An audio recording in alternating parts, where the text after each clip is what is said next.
Hello everyone, thanks for joining the tour today, and we're going to be taking a look at the newly renovated bungalows, or otherwise now known as the cottages, which we've gone through about half of them so far. And we're looking at cottages number 4 and 8 at this time, and this is just a view of the balcony. We changed the entrance from being in the middle, and so if you are familiar with the property, there used to be an entrance for 2 rooms in one of these bungalow housing structures, and now each bungalow, each room has their own entrance to the side and a little bit more privacy as well, because we split the balconies. So you don't necessarily have to talk to the neighbor if you don't want to, but you can of course go around if you would like. And moving into the room itself, these are brand new beds and frames and new design with the throw pillows and the standard pillows in the back there. And then you can also see the kitchenette unit that we renovated, and we'll get to in a second. Also, we added a working desk with a charging station, so you have USB and also Type-C there as well, right below the television. And that's for anybody who wants to get some work done, especially those work from home people.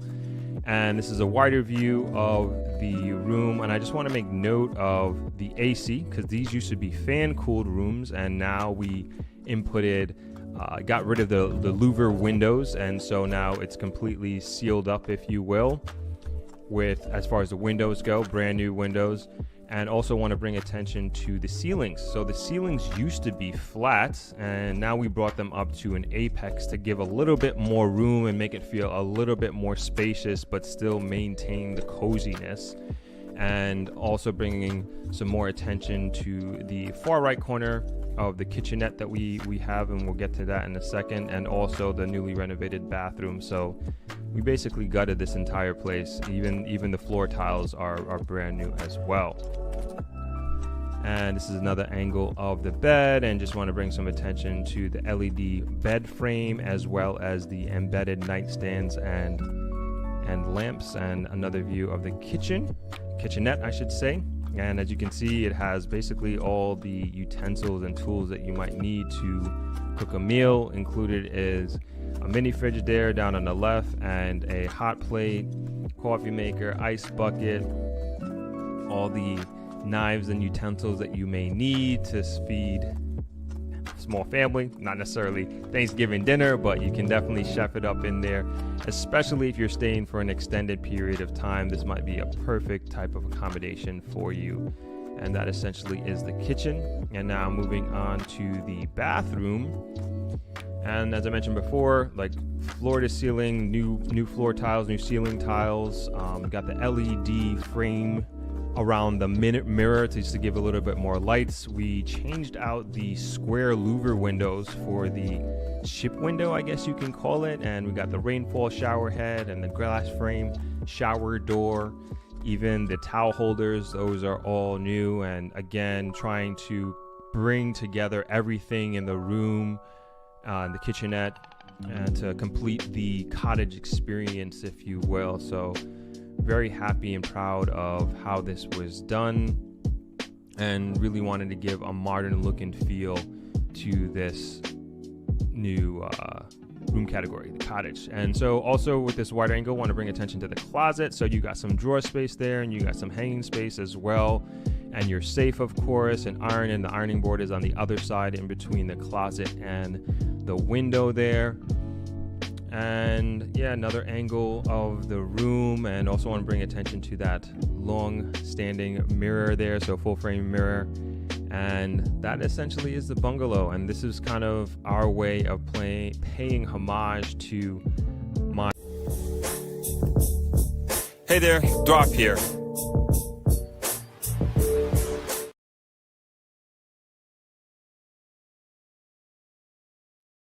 Hello.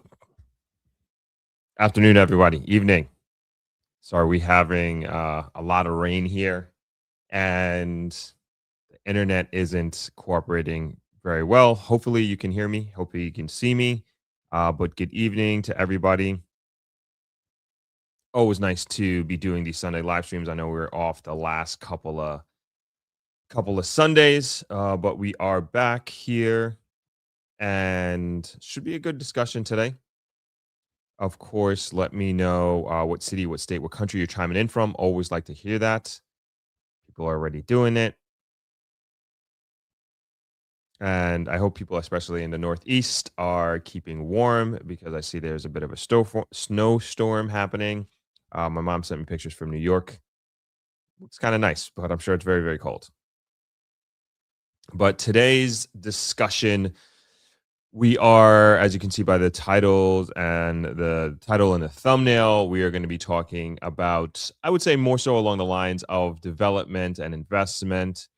And last week, I had the opportunity to visit the Pinnacle in Montego Bay, and then also live stream their topping out ceremony that they had, which is the celebration of finishing the structure of the first tower. And we're gonna watch a quick what you call it, the intro that I did for the Pinnacle in a video that I did last year to kind of just bring some context to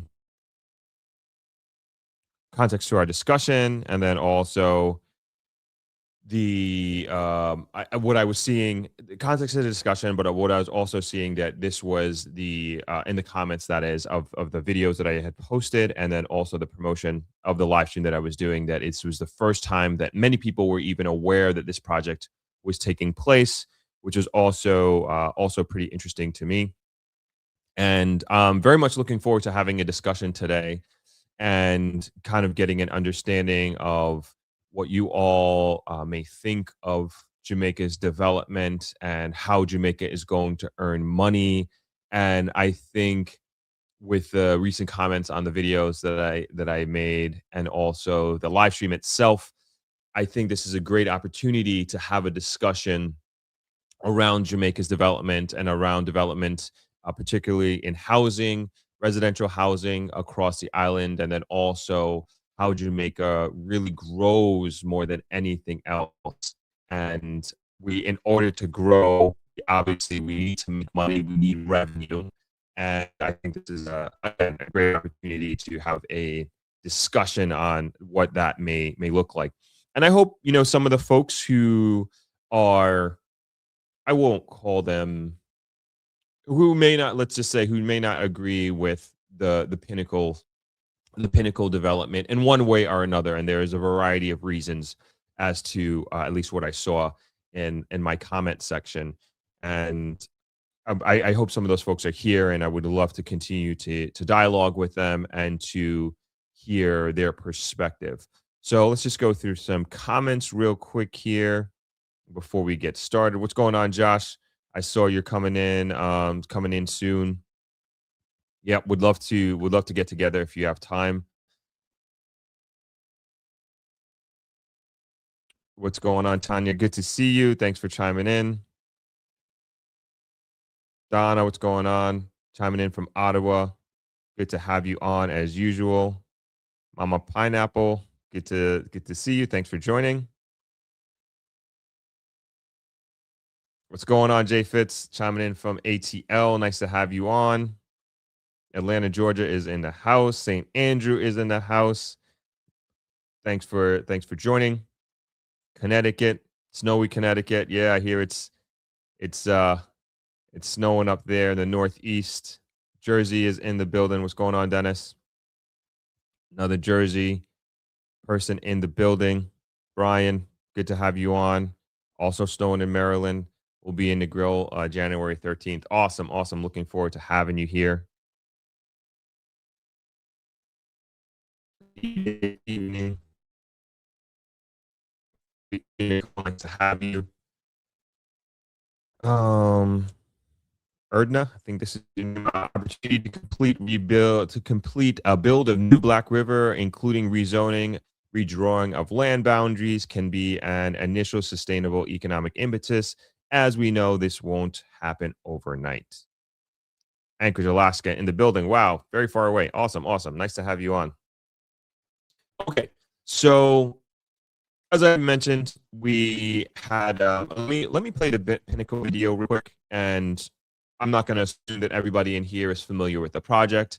But I want to also just give my context of the context of my involvements with this project, and and then also like my perspective, which we'll get into after. So last year, I did a video with them, essentially showcasing the project. This is before the place was flat at the time. There was no building, no structure at the Pinnacle, and I decided to work with them. And when I say work with them, I did this on completely on my own accord. I was excited about the project, and I thought it was a really, really great opportunity because I wasn't really seeing much about this project and I'm seeing it in the newspaper, like online, and I didn't have a good understanding of who the players were in this project, what this actually the structure is going to be, who it's for, and I just knew at the time there's going to be these 28-story residential towers in Montego Bay, never been done before in Jamaica. It's going to be the tallest buildings in the English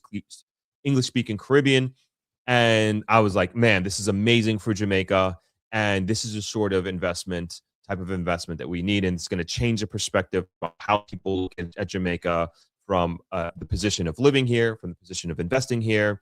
And then also it could be the spark of the next phase of our development as a country. So again, I took the initiative to reach out to them, to do a video with them, getting an understanding of, again, who the players are, and just learning as much as I could about the project itself. And then, of course, sharing it with you, my online community here, the Thrive community here. So I'm just going to play that intro real quick, and then we'll bring everybody to be on last week's event.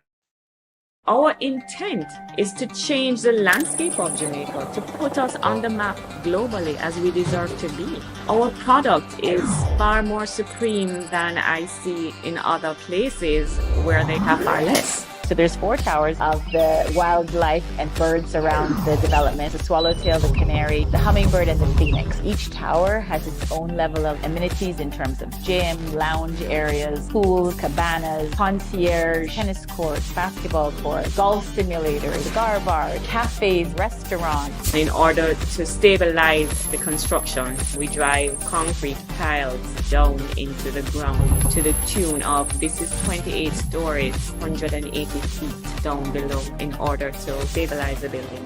Now, everywhere is developed. So why we don't have, as a developed country, we should have something like Singapore, Dubai. I will do it first.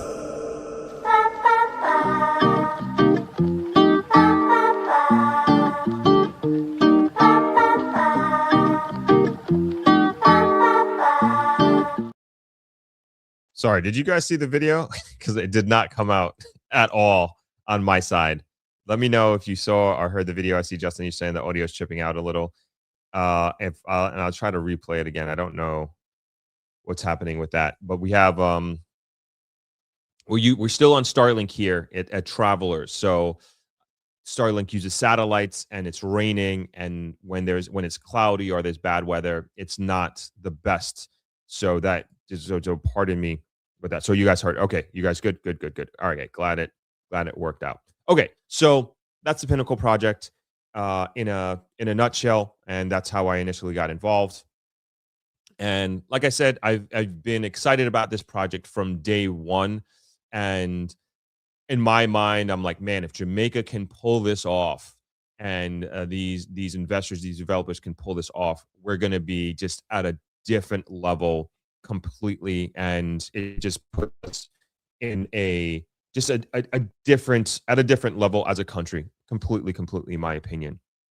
And so, bringing it up to last week's live stream that I hosted at the Pinnacle, which was a technical feat in so many levels for Thought Media, and I'm just happy that we were able to pull it off in the way we did. And of course, we had some hiccups with the internet, which was our concern, but for the most part, I think those folks who were able to join in, they got a good sense of the ceremony, and they were able to experience it with us there on the ground as best as possible. I'm actually going to pull up the live stream itself now and throw it in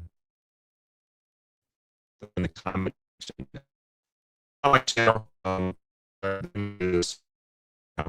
but it's not want to take a look at it.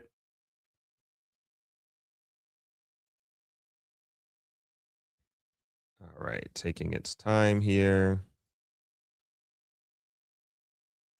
And maybe we'll pull up some bits and pieces of it a little bit later. But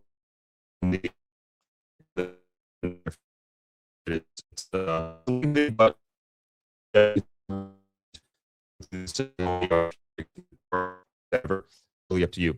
So anyway, moving to the comment section, I have to say, like, it's definitely the comments or the post that I made, the two posts that I made leading up to it, with the leading up to, like, just promoting the fact that I'm going to be doing a live stream there. Oh, I have to say, I mean, overall, very, very negative. And also, it's probably one of the most negative posts that I've ever put up. And also very, I won't say anti-development. I would say definitely anti this project. And there are, I guess, a variety of reasons as to why people are against it. But I was actually, I knew that there would be some controversy with the post, and I'm so happy that I did put it up and I did post it. But like I was saying before, it just really gives an opportunity to have a discussion and then also hear different people's perspectives as to why they are against it. And then to, at least for me, to learn about the concerns that are associated with it. And I had, a lot of people DM me directly, and we've had out of comment section conversations. And I think they learned a little bit about my perspective and as to why I think this is great for Jamaica. I learned a little bit about their perspectives and what their concerns are. And I think these concerns are all valid, super, super, super valid concerns. And they go from environmental concerns, aesthetic concerns, as far as having, not my words, their words, these hideous towers in Montego Bay in Jamaica. There was concerns about that Jamaica losing its culture and this not being Jamaica. And I think one of the biggest overall themes was, how could they do this now? How could they do this when people don't have roofs over their heads? And of course, referencing Hurricane Melissa. And why can't this money go towards building hospitals and bridges and that sort of thing? And I completely understand and I completely get it.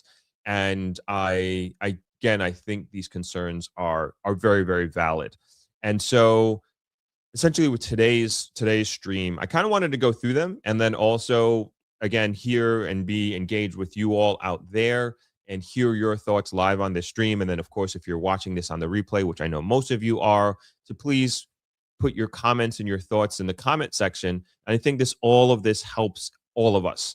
And as the way I look at it from a much broader perspective is that Jamaica is like really at this very incredible impasse. Like we've never been in this position as an independent country in its history to be as strong as we are financially, and also getting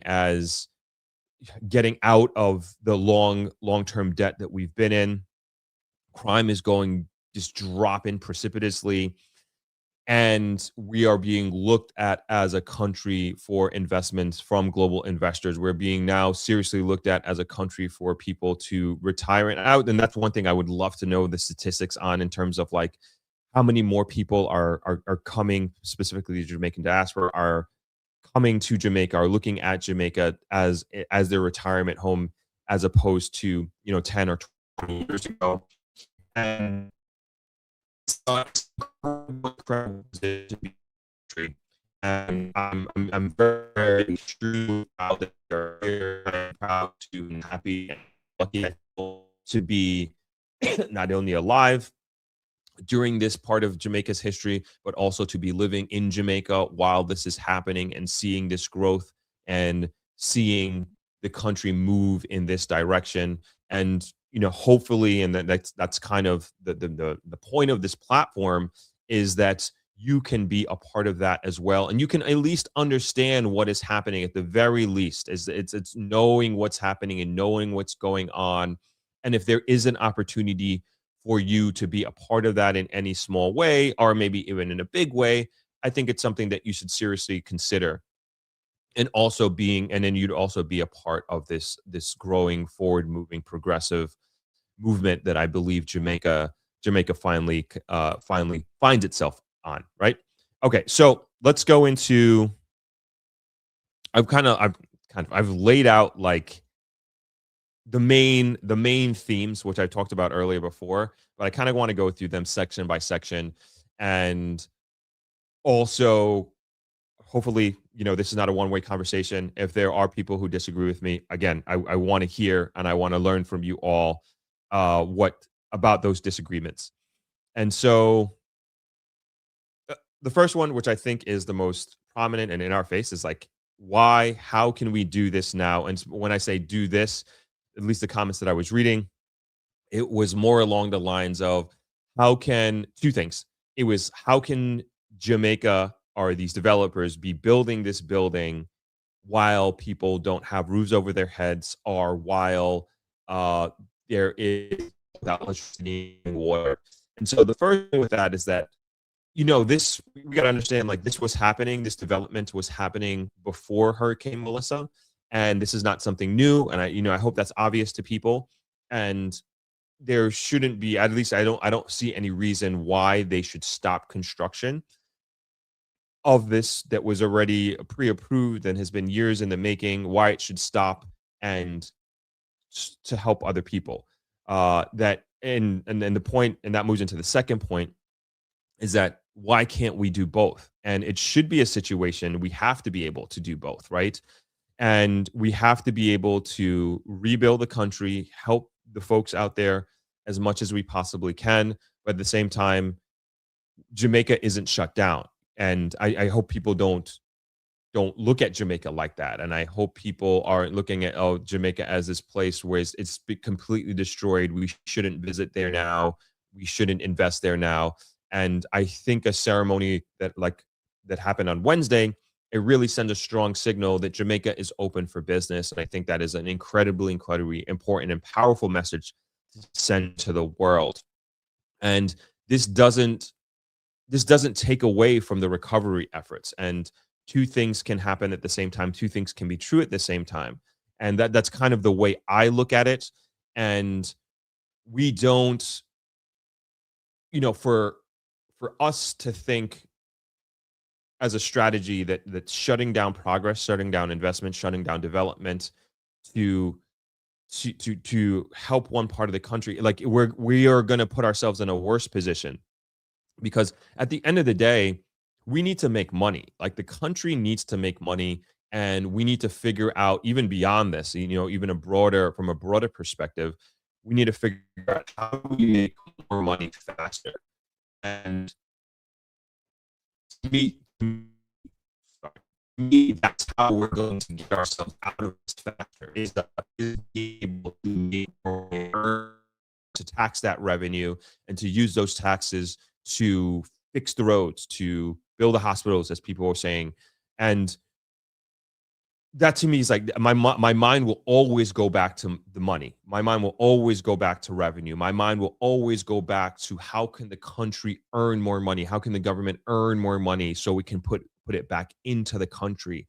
And by shutting down development, by shutting down investment, you don't do that, because it's not like we're going to take these investors' money or any development and then put it towards, say, the public good, or, like, when I say public good, public projects like redoing roads and hospitals, like people were saying. So that's kind of my perspective, that we need to figure out, how do we make more money, and what products or services can we offer increase. To me, one of the best ways that we can do this is attracting foreign direct development, because as a country, like, how do we do that? And then that's an open question, is for the folks who are against I won't assume they're against development of Jamaica. I hope not. But maybe perhaps against this development is like, how does Jamaica earn money? You know, and how would otherwise, and like you get these anti-tourism sentiments as well. How do we earn money out of tourism right now? Because we need money now. Like, how do we earn money? How? And to me, the fastest way that we've been able to do this, and I have no problem with this strategy over the last, say, 20 to 30 years, has been working with foreign investors. And that's the government's working with them to do our road networks. That is also the government incentivizing and attracting investors in the BPO sector, in tourism. And so again, this is an open question, and I'm going to pause there and I'm just going to go to some comments here, but I would love to hear everybody's thoughts. All right. So Kuya Haythrop, have you heard about the fact that government is moving closer to the building of the highway in Negril and Montego Bay from Mandeville? Yes. So folks who, and my eyes just got open to this when I was in Montego Bay on Wednesday. And hey, maybe this is a good opportunity to bring up the map. And so now you can actually see, hopefully I can bring up the map here. The internet's kind of slow, but if you are on Bogue Road, you can actually see the highway now. I'm sure it's been there and I just never noticed it, but you can actually see where the highway is going to be. That is going to bypass completely. Let's pull this up. Bypass downtown Montego Bay and come out at a Long Hill, I believe.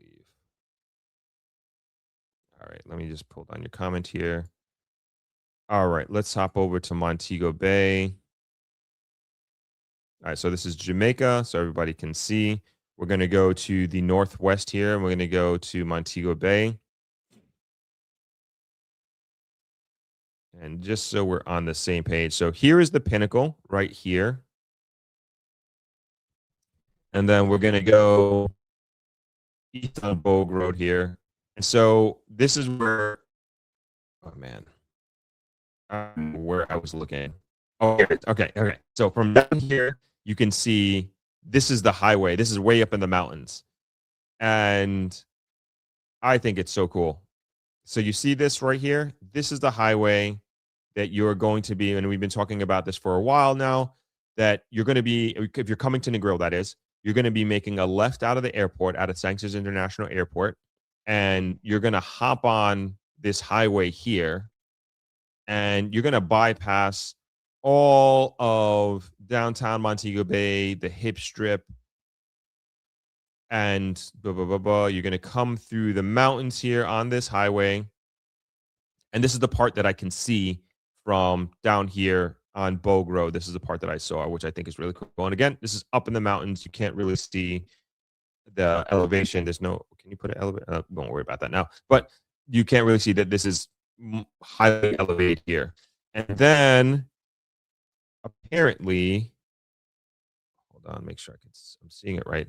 There's like going to be some sort of overpass. I don't know how this works, but there's going to be like some sort of overpass here. And you can see, I don't know if you can see it here. There is already like a bridge thingy here. I know that's not the right name, but there's a bridge thingy here that you can see that they're building it for an overpass. And I'm not sure if it's like, it's going to go over here, which is the Bogue treatment plant, but you can see they're getting ready to build a road down here in the middle.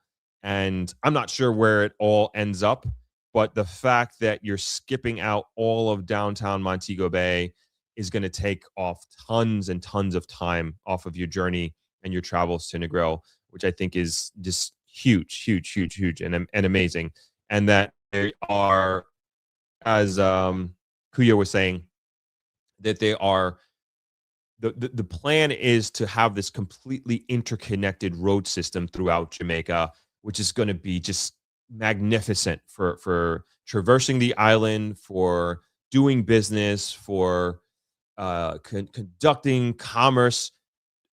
And when you think about logistics, it also is going to open up the ability for people to live in different parts of the island, to work in different parts. So if you think, the North Coast Highway, so let's go over there, which is a huge deal.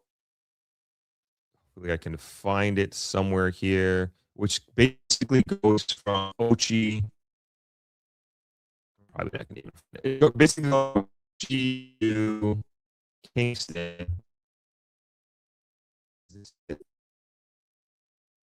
feel like this is it, but I'm not sure. And what that has allowed people to do is you can live in Ochi, work in Kingston, or vice versa. And that having these road networks is going to do that as well. So I think it's a great opportunity in that sense. And yeah, so thanks for bringing that up, Kuya. Alfonso, if you follow some of these people in the comments in Jamaica, you'll go nuts. We'll leave it at that. Yes. You can't follow every comment or anything, but I think it's worth having this discussion, and then also hopefully having these discussions that we can see people's different perspectives, and they can see our perspective as well as to why we believe that this is a good idea, and then also how it's ultimately going to help the country. Or, people sometimes could just be completely stuck in their ways and they're just not open to a discussion or to learning something new, or learning from learning a different perspective. I love the new housing, but yes, I would love if there were more opportunities for affordable housing and improvement healthcare for Jamaicans currently living in Jamaica. Fair enough. Alfonso says Jamaica must continue to move forward. Absolutely. Gemtel, big fan of your podcast. Thanks so much. Kuya again. I think people abroad are not seeing the broader picture of Jamaica because the news only focuses on one of two stories at a time. They don't know that Jamaica was not affected by the hurricane. The entire Jamaica, that is. I live in St. Elizabeth, and most of it was not affected by damage of Melissa. It's very sad about what happened to the people in areas that were affected, though.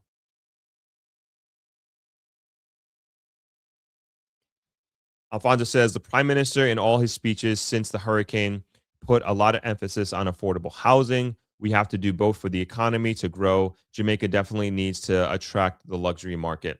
And so this brings me to another point. Thanks for this opportunity, Alfonso, which is that the Jamaica is broad, right? And so this is, I guess, speaking specifically to people who think that this is like a hideous building doesn't belong in Jamaica, hideous buildings and doesn't belong in Jamaica and should be somewhere else. And Jamaica has so many different parts to it. Would this structure be appropriate in Port Antonio? Absolutely not. Would it be appropriate in Kingston? I think so. Would it be appropriate in Montego Bay? I think so. And we also got to remember that Jamaica, that is in a housing crisis, and we need inventory. We need inventory across the spectrum. We need luxury inventory. We need middle income inventory. We need affordable housing inventory as well. And so all of it, across the spectrum, Jamaica needs roofs over their heads. Without question, we need roofs over our heads. And not every development is going to be for everybody. Not every development is going to be for you and your situation and your circumstance. And I see, people criticizing this, and may not be for them, or we are not focusing on people who don't have roofs over their head. And like I said before, we need to do that. We need to do both. But at the same time, there are different developments that are happening all over the island that may be at a lower, more affordable price point, but that is not in Montego Bay, but could be in Treasure Beach. And so for those folks who are saying this is terrible, and I was having a discussion offline with somebody, one of these folks who were just vehemently against this development and high rises and doesn't belong in Jamaica. The discussion we're having is just I have put on my program and on my platform many other developments that aren't high-rise buildings. One of them that I brought up was in Treasure Beach, which is Treasure Bay Estates. And I think that is a beautiful development that is not high-rise. It's I think 2 stories, a deck on top of your roof. It's family-owned here in Jamaica. Family-owned.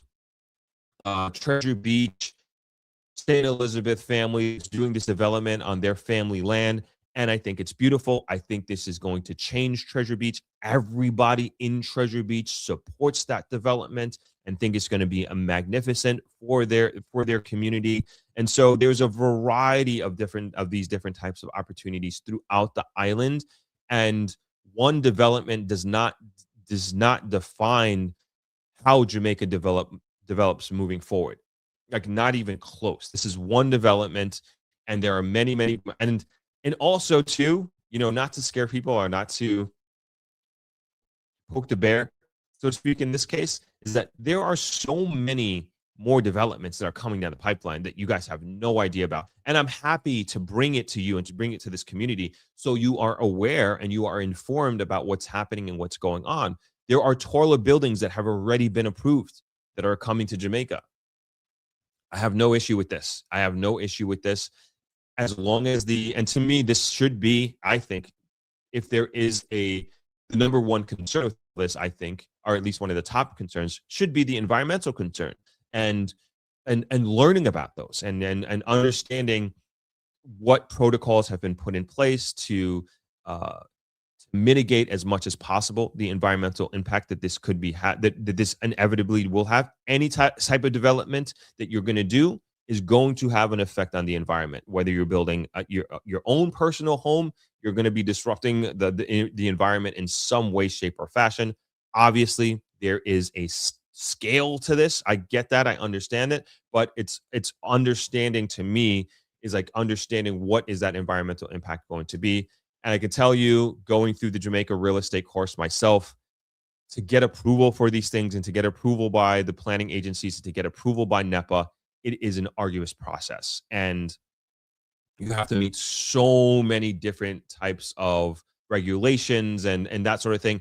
And to me, learning about these things, I would say, I think should be a priority. And I'm actually curious myself and in being involved in the way I am to learn more about this. And of course, I will bring it to you, the Throp community here, as much as I possibly can.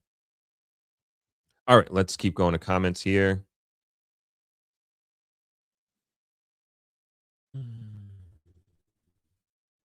Jamtel says Pinnacle is a new Dubai. It's an apartment. Awesome. Congratulations on your purchase. Dialogue is good. The bulk of GDP is with tourism. Nancy says, I'm still amazed at you from Jump. You were there first, letting us know from the devastation, and now keeping us updated. Thank you very much. You're very welcome. No problem.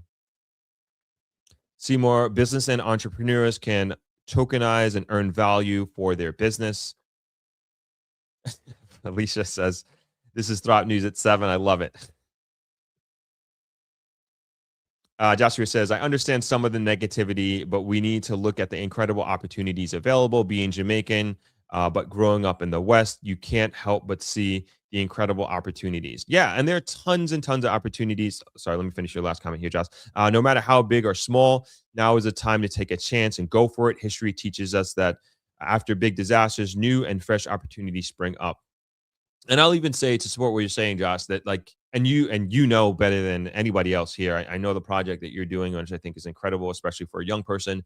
But it's like, I think, especially the Jamaicans who are in the diaspora, I think the Jamaica continues, or now this time that we're in, Jamaica is just such a great space and time to invest. Like, this is a great time to invest in Jamaica, is what I'm trying to say. And my opinion is, a smart, savvy investor doesn't want to invest at the top of the market. And yes, Jamaica still has many, many, many challenges. But as I've been saying, these challenges that we're facing are short term. 5 years ago, when I started this podcast, and started doing these live streams, one of the main things I kept saying, especially about the crime, everybody kept pointing to it like crazy. I would never move to Jamaica. I would never invest in Jamaica because of the crime, because of the murder rate, and I kept saying to you all is that these investors who are investing billions of US dollars in Jamaica, they are seeing the same headlines, they are seeing the same news stories that you are, but they still are investing heavily in Jamaica. And I challenge you all to say and think to yourselves, why? What are they seeing that I am not seeing? What are my blind spots?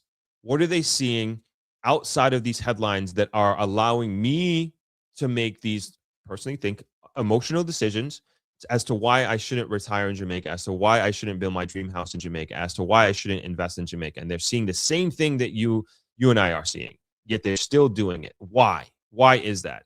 And I told you all, and I expressed, I was like, if you really think about it, and it also comes down to your personal belief. If you had believed that Jamaica is going to continue to always be this dangerous place with a high crime rate and a high murder rate, then don't do it. This is not for you. This is not for your investment appetite, let's say. But if you believe in the ability of Jamaica, and if you believe that the crime rate will come down, and that you believe, like I did and continue to believe, that this is a short-term problem, and this is not in any way to negate anybody's life who has been lost. A life is a life at the end of the day. And there are families who have been personally affected by all of this, and we understand that. And then the hope is that, at least especially back then, that this will come down and Jamaica will become a much safer society. And now here we are in 2025, about to close out the year in one of the, I think we're going to be close to 50% down year over year in murders, which is still too high. Don't get me wrong. This is still too high. All the leaders acknowledge that. And we want to I'm one of them, that Jamaica leadership wants to bring that down even further. And that absolutely should be the goal. And that's not good enough. And you've been able to put it in a calendar year, which is amazing. And I think it's something that we all extremely, extremely proud of as a country and as a nation, that we have gotten here. And again, thinking back from an investor standpoint, I know we're complaining about the road networks. We're complaining particularly the potholes, and people saying I would never invest in Jamaica and I would never live here because of the potholes. And again, if you believe that Jamaica will never be able to fix this, then yes, Jamaica is probably not, perhaps not for you to invest in. But if you believe that at some point in time that Jamaica is going to have good roads right throughout the island, wouldn't you want to get in before all that is done? Wouldn't you want to get in at a lower part of the market instead of buying at the top of the market, and where Jamaica has reached and fulfilled its potential, so to speak? I think so. Buy low, sell high, right? And so this is the kind of mindset that I'm challenging those folks who don't believe in Jamaica, or at least are using these challenges that Jamaica finds itself going against as an excuse as to why you shouldn't, or you won't invest in Jamaica. I challenge you to think 5-10 years down the road. Look at the leadership that is in place right now and what they have been able to accomplish, like regardless of political party. And even if you're on the other side of the political spectrum of the current leadership that's in power, are you going to not invest? Are you not going to put your money in and be a part of the progress of the island? Like, you would shoot yourself in the foot. Like, I don't think you would when it comes down to dollars and cents. I don't think you would. And like what Josh is saying here is that there's incredible opportunities here. Has been, even before Melissa, there has been incredible opportunity, continue to be incredible opportunities in Jamaica. And I think, and what he's saying, and I'm agreeing with him, that it's a great time to invest in Jamaica and to be part of the growth. And especially now, post Melissa, to be part of the rebuild at this point. And then we weren't saying rebuild 2 months ago, 3 months ago. Now we're saying that because we're going to have to be rebuild stronger and better than ever. All right, let's keep rolling here.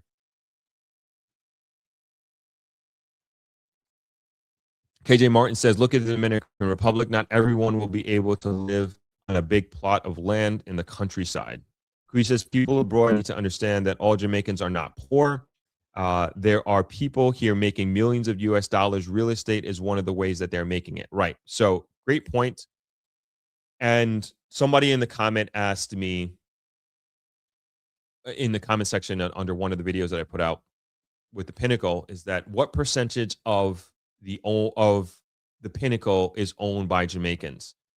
And over 90%, at least at this point, over 90% of the people who have bought into Pinnacle right now are Jamaicans. They are either part of the Jamaican diaspora or Jamaicans living in Jamaica. And I think that's a powerful thing to understand that statistic. And that tells me that Jamaicans are believing in Jamaica. Affluent Jamaicans, because this is a luxury property. Let's not skirt around the block on this at all. This is a luxury property, and affluent Jamaicans are believing in Jamaica in the biggest of ways, and they are voting with their dollars. They're not voting with talk. You know, they're putting money down, and they believe in this project, and they believe in Jamaica. And I think that's really, really awesome that they're doing that. And yes, to Kuya's point, there is a notion, and we've talked about this on this live stream before, there is a notion that for some reason, people believe that Jamaicans in Jamaica don't have money. And I mean, I don't know, people, like, we're living in a different time here. And if you go, especially if you go to Kingston, and you see the types of cars that people are managing their money. I don't know if they're in debt up to their eyeballs or whatever have you. But from a surface level indicator observation, and you look at the vehicles that are here, in order to be able to even afford to get that, there's a lot that you can extrapolate from that. And I'm talking about the top cars, you know, the Mercedes-Benzes, the Range Rovers, the G-Wagons. Now, we've talked about this before. There's so many supercars in Jamaica, the McLarens, Lamborghinis, Ferraris, even those I've seen like one or two of those Sprinters, the Tesla trucks, Teslas. They're all over Jamaica. They're definitely concentrated in Kingston. Don't get me wrong. I always say the money in Jamaica is in Kingston. And that's just corporate, right? Corporate Jamaica is there. And you see these incredibly luxury, beautiful vehicles that are, and then also remember too, and I think this is very, very important, critical point, is that these vehicles, they're paying double what you're paying in the United States, Canada, Europe, wherever you are. So all of these vehicles, generally speaking, you're probably spending 100% on the duty to bring these in, the dealership, that is, and then the consumer pays that. So if you see somebody with the G-Wagon, and the G-Wagon is, don't quote me on this, it's over $100,000 US dollars if you're buying a G-Wagon in the United States. And somebody can look that up for me real quickly. Let's say it's $120,000. The person who has the G-Wagon here in Jamaica paid $240,000 US dollars for that vehicle, because it's double. So there is money in Jamaica, and I know I know many Jamaicans who are earning their money, and this is legitimate money. I know people are going different ways with their thoughts here. Legitimate money. They're earning their money here in Jamaica, and they're living here in Jamaica. So I want to make that very clear, very, very clear that there are many Jamaicans that are doing very well. They're doing exceptionally well. A lot of young Jamaicans too. They're doing exceptionally well. And I always use the indicator of just being here in the grill and having a property, and also talking with other hoteliers.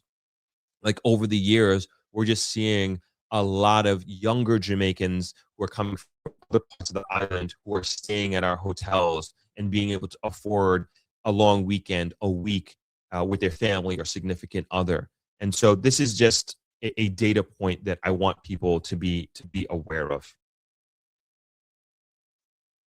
All right, I need to catch up on some comments here. All right, let me start going through these a little bit quickly. Carol says, how about financing such as the FHA financing or the VA financing, 100% financing for armed services? I'm not sure. So from what I will say that, and I think this is also important for people to understand, like if you don't live in Jamaica or you're not Jamaican at all, that you do have access to Jamaica's financial system, and you have access to all the banks here. And that's one thing that I will give Jamaica super kudos to, is that they are very open and ready to do business with people who live here and people who don't live here. You just have to go through that process of purchasing. You have to go through that process of getting approved for these loans and for these mortgages. But very, very open and willing to do business with people who don't live here or people who are not Jamaican citizens. Simply Paula Bev, anywhere in the Integral Airport, no updates. I was trying for Thropex to get somebody on as a speaker this year. They were actually coming, they were scheduled, but obviously the hurricane happened, so couldn't do that. But I will try to get an update sometime early in the new year, and maybe even have a representative come on. But thanks for the question. Jamaicans abroad should be planning on how they can make money building homes. Yeah, definitely. And also that also brings up another point is, if you are an investor and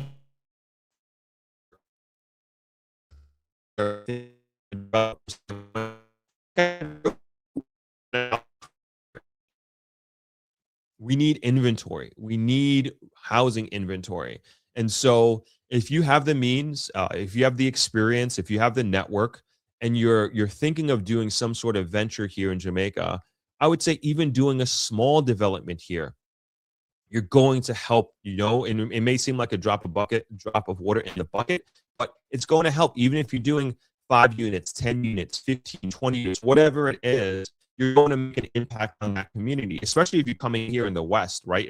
The Grill in particular is like, we need units for our workers. I always say, and been saying, it's like, how can we get our tourism workers in the Grill to live closer? Because as we know, there was a report, who did it, but there was a report done talking about the correlation between the length of your commute and the and how happy you are. And there's a direct correlation between having a shorter commute and having just being happier.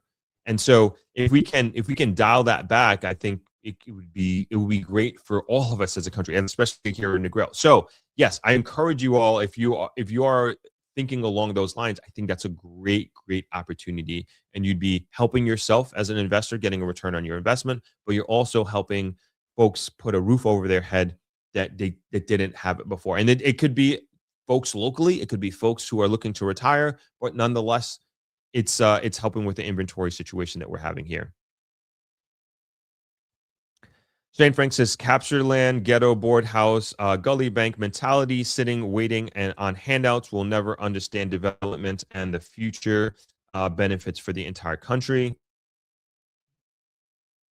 Housing for workers, this Carol, housing for workers, these should be permanent jobs with benefits. Yes, so that's the Prime Minister spoke about that, and you're also seeing with a lot of these deals with these hotels moving forward is that they are being required to build homes for workers, which I think is it's essential.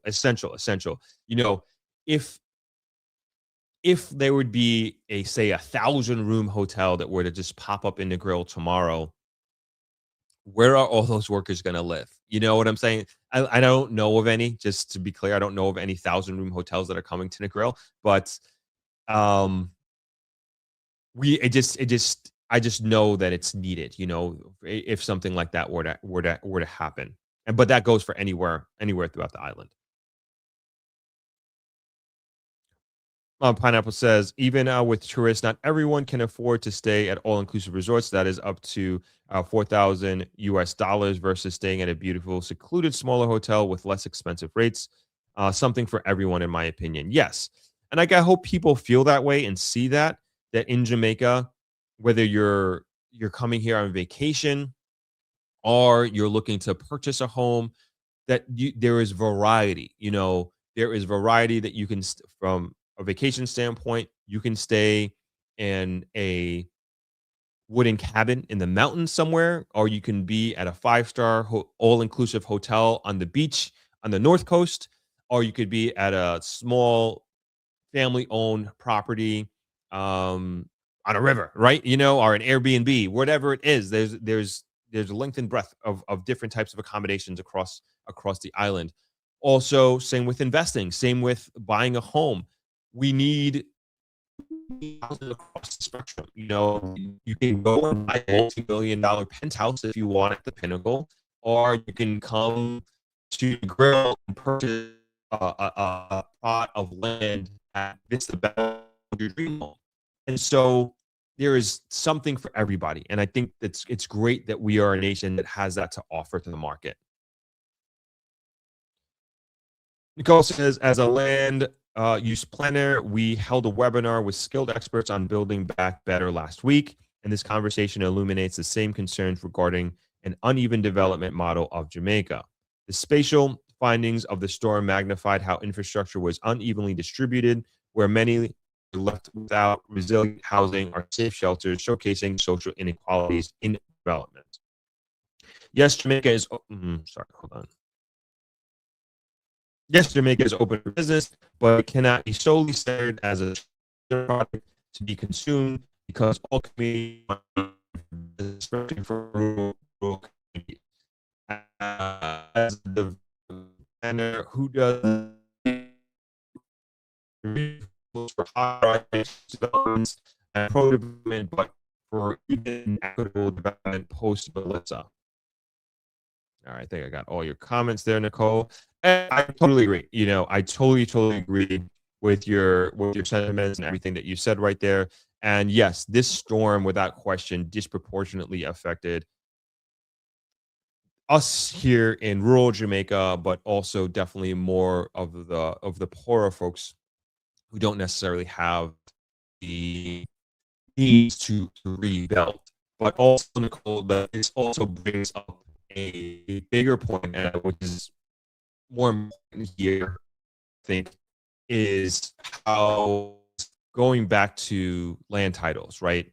And many, not going to say all, but many of the folks whose homes were destroyed, a lot of them don't own the land and don't have proof of ownership of the land with land titles. And I'm not saying that they don't have a right to that land. I'm just saying from an official standpoint, their family names are not on the titles of these parcels of land. And what does that mean here in Jamaica? That means that you will never get approved by the planning authority to build a permanent structure. And that's why so many of these homes were board houses, because in Jamaica, you can, especially Westmoreland, remember, I don't know if you know this, but we are here in Westmoreland, we are we're basically the cabin capital of Jamaica, meaning that you will see somebody's entire home on the back of a truck. And back in the day, it used to be on like a donkey pulling it, sort of thing. And that's because these are non-permanent structures. And you're allowed to have non-permanent structures on land that you can have non-permanent structures without getting approval. So even though, say, across the street from Travelers here, I would not necessarily need a permit to have one of these houses, board houses, put on the land across the street. But if I were to go there and start building a concrete and steel structure, I would need approval, meaning that I would have to show that I own and that I have ownership of the land. I would have to submit architectural drawings. I would have to eventually go through NEPA to get approval, to get an understanding of the environmental impact. And it's a process, as you can imagine. And the folks who don't own this land and don't have proof that they own this land, they cannot go through that process. They cannot be approved for a permanent structure that would be more secure to withstand a Category 1 and, of course, a Category 5 hurricane. They're forced to live in these non-permanent structures. And that is a big part of the challenge that is faced here with us right now. And so now what do? There are folks who have been living on land that for generations, and by all intents and purposes, it is their land, it is their family's land, but it hasn't been done or captured in an official way. And Jamaica has already, even before Melissa, it's been going through this process. I forget what it's called, but it's a formalized process that allows families that have been living on land, especially for generations, to actually get a title for these properties. And what that entails, that once they receive that title, now they have equity in their land. Now they can use it to get a bank loan to build their home, right? And gives them the opportunity to build generational wealth through real estate. I think the conversation that is being had here now is how to do this at scale. How do we get these thousands and thousands of people in place who do not have titles for their land? How do we get them to become official land owners? And that's of the day, I don't have an answer, but that's just a process that we will need to go through as a country. And the faster that we can get through this, the better.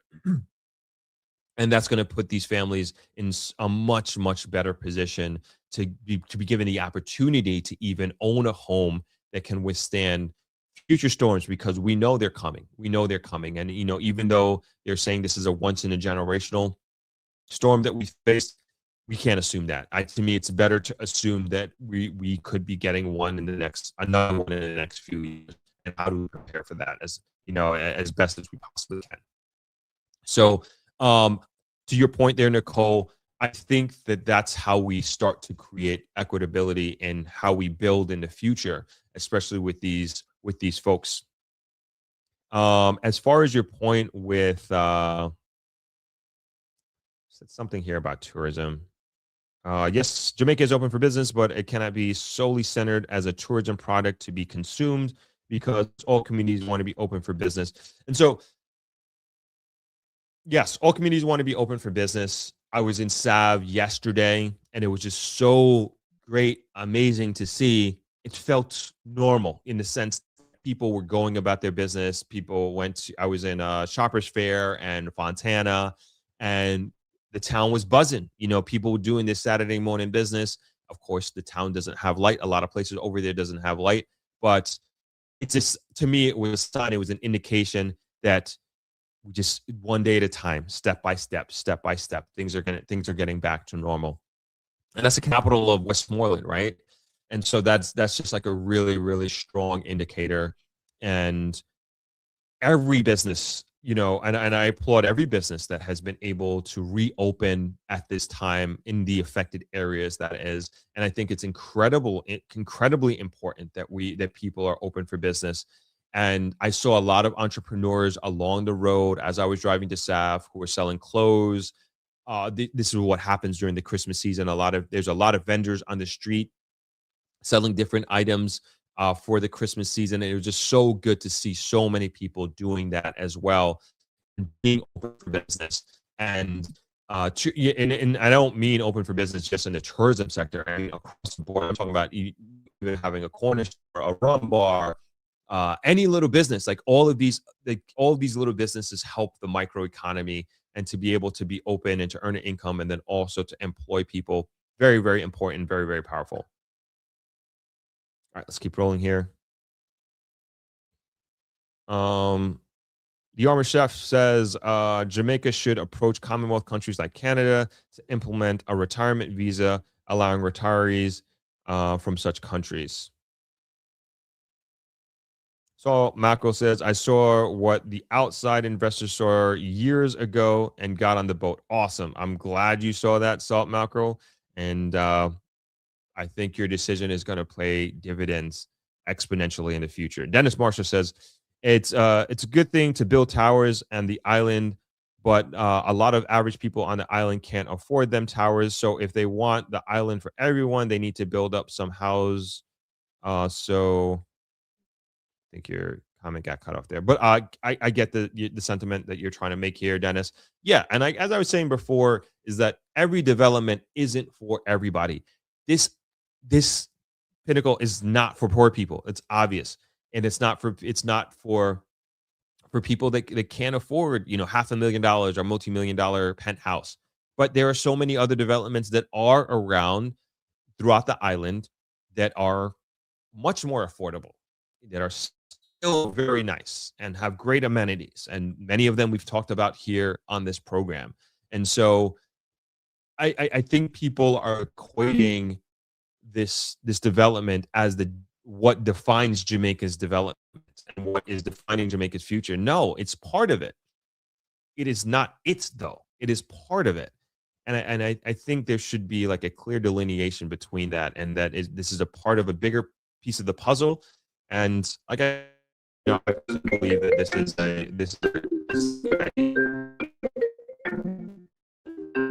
sorry, getting it. All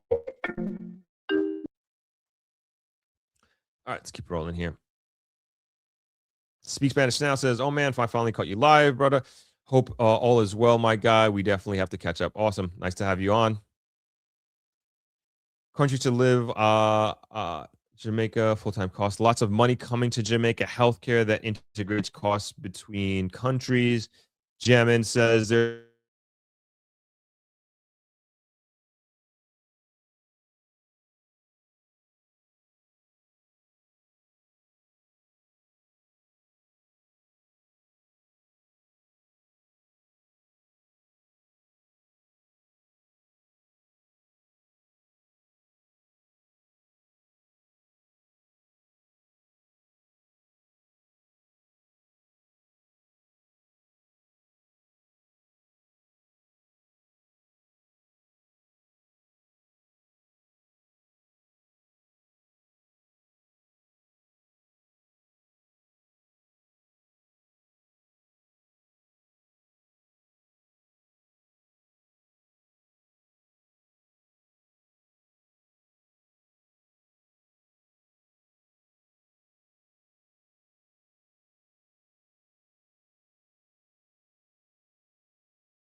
All right, sorry about that. All right, back. Where were we? Let me find that comment. Okay, so back to this comment. There is a lot of trapped capital in Jamaica. For years, people had money, but there went a lot of sound options for investment. So people are eager to invest now. So, I'm not sure. Yeah. KJ Martin says the issue in Jamaica is not really financing, it is supply. If you have the financing but not the supply, and the price point, that's the problem.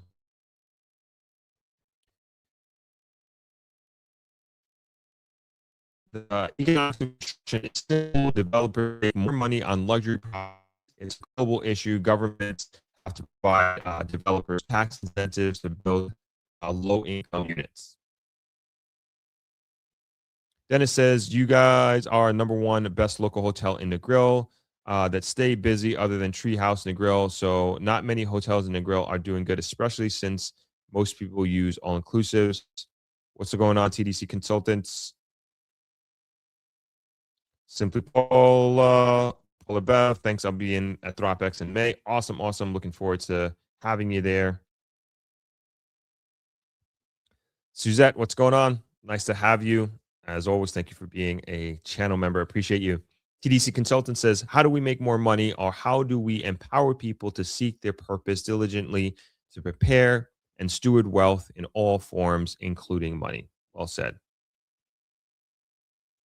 Elisa Kerr says, hey, Throp, popping in to say hello and doing holiday shopping, hoping all is going well. Awesome. Thanks for hopping on. TDC Consultant says, create more environments where people are more empowered to feel safe in exploring their gifts and skill sets, helping them to reframe handling the disappointment of failing, but still move forward to build their gifts and talents. When we have the basics, just lacking support in many forms, spirituality, emotionally, socially, etc. A proactive approach to getting people educated and understanding that their posture should be concerning planning, building, and maintaining a home property. A huge demographic is still uninformed. Martha says, 21 days. I'll be arriving and staying at Travelers for the first time. I'm so excited. Awesome, awesome. Looking forward to having you here. Rich says, who can returning Jamaicans go to so the process is easy to come home? What do you mean by that? Can you be a little bit more specific there, Rich? And in what way would you need help?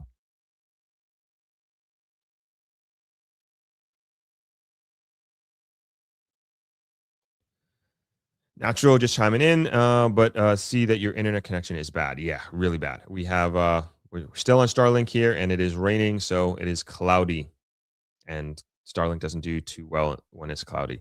Okay, let's move on to. I think we talked about like most of the topics that the topics that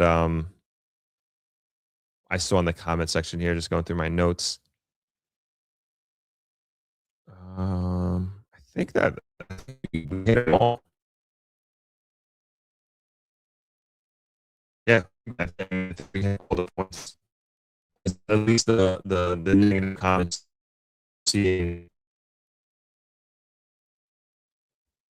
Yeah, I think we hit most of those points. So I don't know if it helped, or helped anybody's perspective. But I mean, I wish I saw more people who were that I want to learn from and kind of understand other people's perspectives a little bit more. But I guess those folks are, maybe I got on too late, not seeing a lot of comments from those folks. So, what, and then let's moving back to the title of today's live stream, which is like, how can Jamaica make more money? And the prime minister is like always talking about productivity, and it like, to me, productivity is like, it's like money. How do we make more money at the end of the day? That's the way that I look at it, and the way we've been able to move forward as a country, to develop as a country, has in the last decades, it's coming from foreign direct investment. And going back to what I was saying earlier, is it's like, you folks out there, especially in diaspora, I would encourage you to do the same. And I know we were talking earlier about doing housing developments, even small housing developments, 5 units, 10 units, 20 units, whatever it is. There are a lot of opportunities in that sense, but bringing it back here to Negril, excuse me, I was speaking with and we were talking about how many non-performing assets are that are more shut down, and they're along the beach and then also on the West End. And it's like, in my mind, it's like, I'm like, how do we get hoteliers to come in and take over these properties? Or what we're starting to see more of in Negril is, how do we get folks to come in and convert these hotels into condominiums, and getting a stronger middle class coming to Negril? And you create more inventory, you create more housing inventory, and then also you're starting to diversify the population of Negril from a socioeconomic standpoint, and you're getting more, you're getting a stronger middle class coming to Negril. And in my mind, you're getting these folks, especially if it's going to be, say, you folks out there, part of the Jamaican diaspora, you have your professional careers, you may be retiring, you have your networking, and you have your global mindset and your global thinking and your global experience and your travels. And maybe you're going to come in and buy one of those units, and now you're part of this community, you're part of the Negril community, and maybe you want to get involved in the Chamber of Commerce, or maybe you want to get involved in the Negril Rotary Club or the St. Anthony Soup Kitchen, and you're going to be interacting with different people in the community. And maybe you'll have, when it comes to making certain decisions, maybe you'll have a really creative idea, or an idea or a way of thinking that would normally not be thrown into the pot, or normally not be considered, because you may not have lived here, or your skill set that you possess, or the experience that you have, we will not have been exposed to, because you wouldn't have had an opportunity to live here, because we didn't have housing available, or you may not have seen an opportunity to live here. But now you're part of that community, and now you're part of the Negril community, and you're helping to change and direct the where we're going with better ideas and more global ideas. And so, to me, this is, this is how community this is how community changes, and like, this is how Jamaica grows, by especially using its homegrown diaspora coming back and contributing in that way. And as I always say, your presence alone, being in Jamaica, being in Negril, or being in any community, is incredibly impactful, and it really sends a strong message. But again, interacting with the community, you're changing the way people think. And so, with these, going back to the non-performing assets here in Negril, is like, one